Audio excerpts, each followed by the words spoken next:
How do you build serious AI infrastructure when you don't have abundant resources? We often hear about AI's massive compute needs, and naturally, our minds go to Silicon Valley. But what if the very scarcity of resources in other parts of the world is actually sparking some of the most crucial innovation in AI infrastructure? This piece from Rest of World explores how builders in places like India, Africa, and Brazil are designing for limitations from day one, fundamentally redrawing the map of where AI is built and, crucially, who gets to control it. It's a compelling look at a different kind of progress. Written by Ilman Shazayev in Rest of World, narrated for Arva. For years, the assumption around artificial intelligence infrastructure was that serious compute would be built in places where hyperscale cloud, developer density, and capital were already concentrated: Silicon Valley, Seattle, London, and a small number of other technology hubs. There was a practical reason for these geographies. Training and deploying AI at scale requires data centers, compute, networking capacity, energy, and advanced infrastructure. Over time, that dependence has hardened into market concentration. Amazon, Microsoft, and Google together account for nearly 2/3 of global enterprise cloud infrastructure spending. That earlier logic no longer holds. Compute is becoming more expensive, more power-intensive, and harder to access outside a small group of dominant providers. Builders are starting to confront questions like, where will the power come from? Can chips be shipped to this jurisdiction?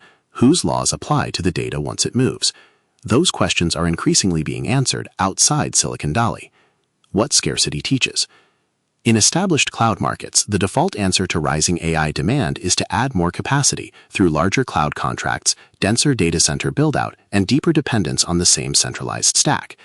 Data centers consumed about 1.5% of the world's electricity in 2024, enough to make energy one of the pressure points in AI infrastructure. That share is forecast to rise to just under 3% by 2030, making compute harder to treat as a hidden layer behind AI products. In much of the developing world, that pressure is the starting point. Builders have rarely had the option of treating compute access, power, and distribution as someone else's problem. They have had to design for it. The result is that serious AI infrastructure is now being built in places where scarcity is treated as a design problem, not as an afterthought. The pattern is most visible in 4 places. In India, Yada Data Services runs Shakti Cloud on more than 16,000 NVIDIA H100 graphics processing units, with plans to add more. Over half the compute behind the India AI mission, the government program to build indigenous foundation models, sits on Yada's hardware. Earlier this year, the multilingual platform Bashini moved off foreign hyperscalers and onto Shakti Cloud. Bashini runs real-time translation across 11 Indian languages, and a decision was made that infrastructure they could not govern was not acceptable.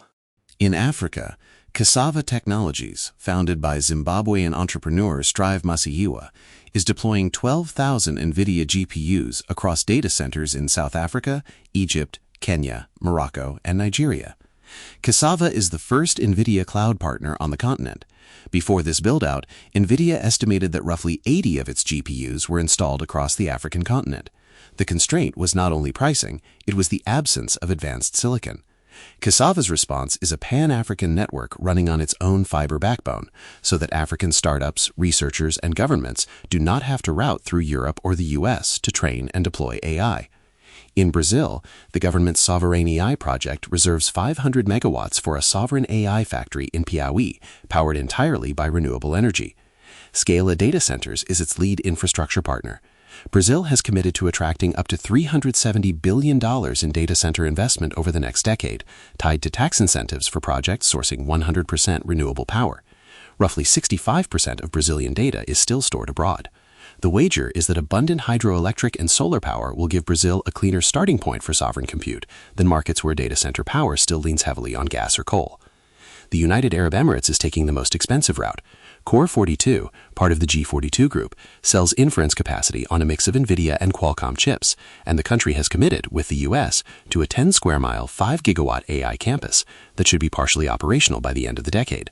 The Emirati pitch is straightforward. Countries that want sovereign AI but cannot build the underlying stack themselves can rent one from a friendly government. It is a deliberate strategy of vertical integration, owning the chips, the power, the data centers, and the foreign relationships in one go. The projects all share the starting assumption that compute access, power, land, and chip supply are first-order design problems rather than externalities. That assumption produces different infrastructure. Why inference changes the map. Training large models still rewards dense clusters, large capital resources, and access to advanced chips. That work is unlikely to leave the largest hyperscale facilities soon. Inference is different. Models are used continuously by customers, devices, agents, and enterprise systems. McKinsey expects inference to overtake training in AI data centers by 2030, accounting for more than half of AI compute and roughly 30 to 40% of data center demand. For inference, the questions are where compute should sit, how fast it can respond, how reliably workloads can be routed, and whose laws govern the data. Those questions have geographic implications that hyperscale concentration cannot handle well, especially for the billions of people who do not live within easy latency of a US or European data center. The compute fabric that inference demand requires is broader than hyperscale cloud alone can provide. Distributed GPU capacity, regional inference clusters, sovereign clouds, and emerging neoclouds in places such as Mumbai, Nairobi, Sao Paulo, and Abu Dhabi are not substitutes for hyperscale. They are the layer hyperscale cannot serve on its own. The old map of AI infrastructure was drawn around places where cloud capacity was already concentrated. That map made sense when compute was cheap and abundant. The new map will look different. It will be drawn around places that have learned to build when compute is costly and strategic, and where the question of who controls the stack is more consequential. The companies and governments drawing the new map are not catching up to Silicon Valley.